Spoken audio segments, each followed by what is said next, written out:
Hey everyone, I can't believe that the kids are back to school. My girl started back today, and Rebel starts because he's in private school on Monday. But these last couple months have flown by.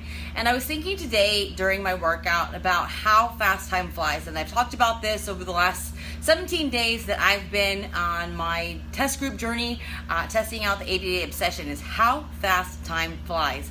I was thinking about when my girls were little and I would walk them to their class, and because they were so nervous and they were so scared, and I felt so nervous for them every time they moved to a new school. And I'm seeing that on Facebook a lot today, and even on Instagram. Mama's talking about dropping their babies off the first day of kindergarten. I love the pictures. I love it, the memories that it brings back.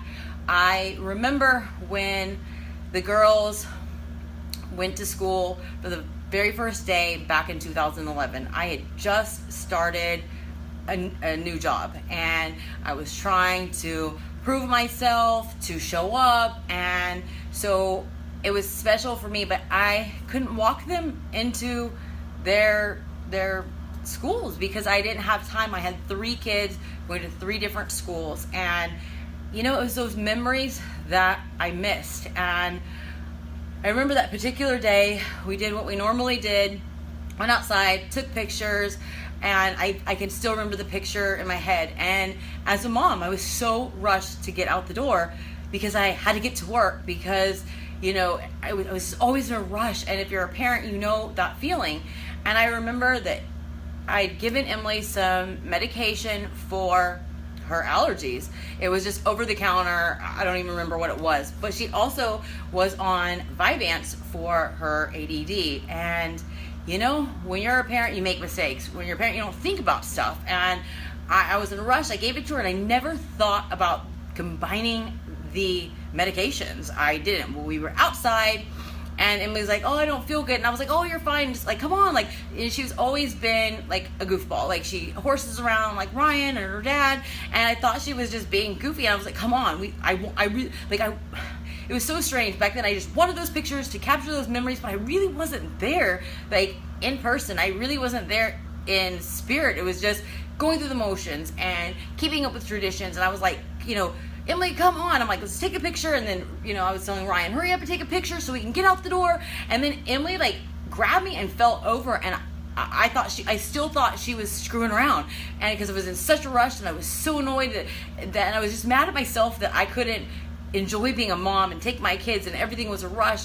Well, we realized that she was not joking and she was not screwing around. And I couldn't figure out what it was. And Ryan has always been somebody who's really been great about quick to render aid, and I've always been one who freaks out. I'm freaking out, and he's like, just calm down. I stayed as calm as I could as he was trying to remain calm, and he was actually performing chest compressions on her because she stopped breathing.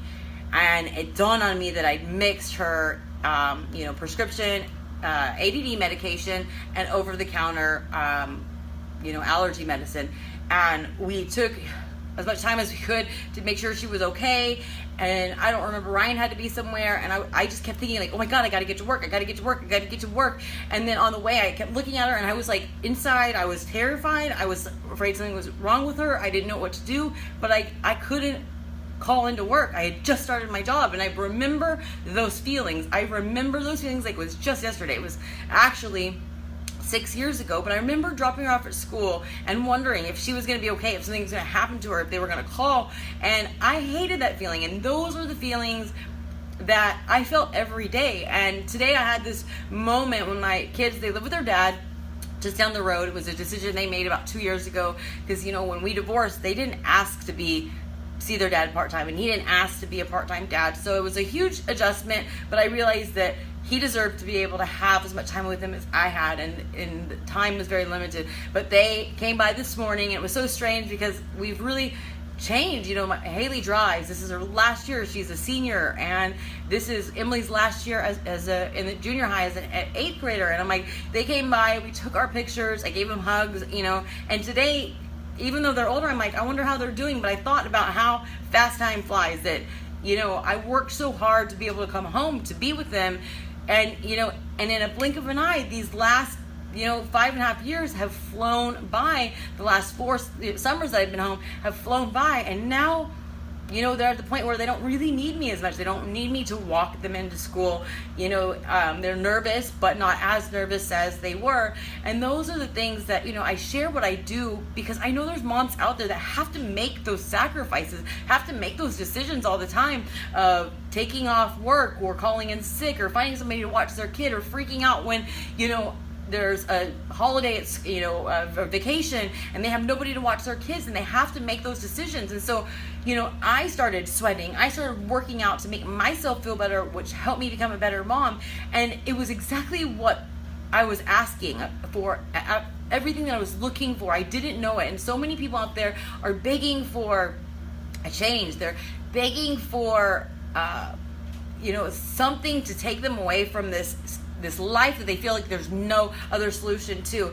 And a lot of times these opportunities are dropped right in their lap, and they don't even realize it. But it's exactly what I asked for. I got it, and I'm so thankful that I'm not still working that 8 to 5, having to put my kids last before my work. My job now is something that I love. Like somebody today who was not one to give compliments, he was like, I'm really happy for what you are doing. It seems like you're really happy. And that's the thing, is like, I'm happy about what I do.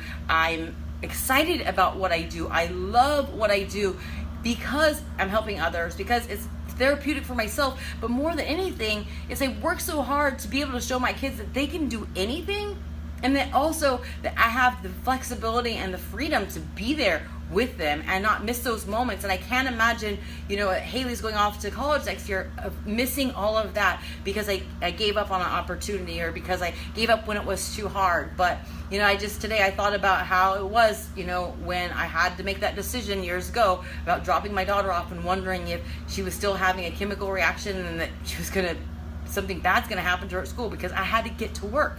And that's just a horrible feeling. And I call to you moms out there that if you feel that way, there is a solution. There is something different. You don't have to put your job before your kids. Even though you see it all the time and you think that that's it, there's so much more. And today when I was doing my workout, I just was thinking about how hard it was at some points, because it was a cardio workout, and that's not been my most favorite type of workout. But I killed it. It was 30 minutes, burned 300 calories, and there were times where I was like, man, this is tough. But then I thought, why did I start doing this? I started doing this for myself, and then it became something about our family, about our lifestyle, and that this has all been a part of why I'm a better mom, because I actually feel like a mom now, because I feel like I'm part of my family. I'm not just in a family. And it was funny that they came over this morning, and I was like, okay, so did you have breakfast, because that's my biggest concern. And if you're a mom who's shares custody with a single dad, you can understand about how sometimes I worry about their health and what they're eating. And they said yes, we had eggs, and then we also had a shake. And so I know that I've instilled these things in my children, that even when they're away from me, they're still making the right decisions. And I hope that I'm setting them up for